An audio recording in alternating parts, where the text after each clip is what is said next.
দেওয়ালিতেই ধামাকা, সরকারি কর্মীদের খুশি করে বড় ঘোষণা, জারি হলো নির্দেশিকা।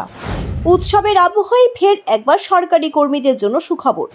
সম্প্রতি কেন্দ্রীয় সরকারি কর্মী ও পেনশনভোগীদের ডিএ ও ডিআর বৃদ্ধি করেছে কেন্দ্রীয় সরকার। 3% মহার্ঘ ভাতা এবং মহার্ঘ ত্রাণ বৃদ্ধি করেছে কেন্দ্র। এরই মধ্যে কেন্দ্রীয় সরকার ফের ধামাকা দিল।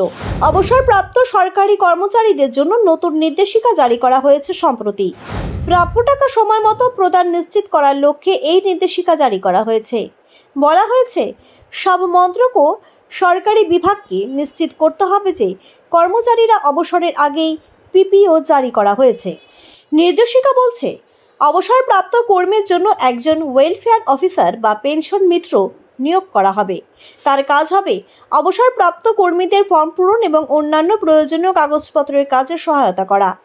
নয়া আধিকারিক নিয়োগের ফলে অবসরপ্রাপ্ত কর্মীদের আর্থিক সুরক্ষার পথ আরও সহজ হবে বলে মনে করা হচ্ছে।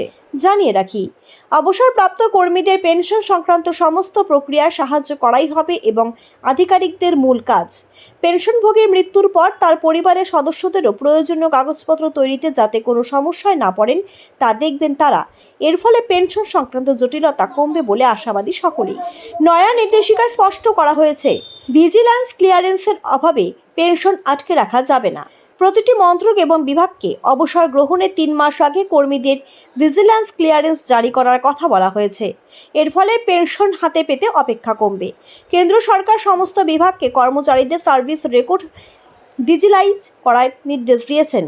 পাশাপাশি এবার থেকে প্রতিটি কর্মচারীর রেকর্ডে HRMS সিস্টেমে অনলাইন পাওয়া যাবে, যা অবসরপ্রাপ্তদের ক্ষেত্রে পেনশন প্রক্রিয়াটিকে আরও দ্রুত ও স্বচ্ছ করে তুলবে। সমস্ত মন্ত্রককে ভবিষ্যৎ পোর্টালের সাথে যুক্ত হতে বলছে কেন্দ্র সরকার। সরকারের মূল লক্ষ্য হলো অবসরের পরের দিনই কর্মীদের প্রাপ্য সমস্ত টাকা মিটিয়ে দেওয়ার বিষয় নিশ্চিত করা। অবসরপ্রাপ্ত কর্মীদের আর্থিক অনিশ্চয়তা দূর করতে অবসরের পরের মাসের শেষ দিনে প্রথম পেনশন প্রদান নিশ্চিত করাই এর উদ্দেশ্য। অবসর গ্রহণের 60 দিন আগে পেনশন পেমেন্ট অর্ডার বা ইপিপিও জারি করাই হলো সরকারের লক্ষ্য।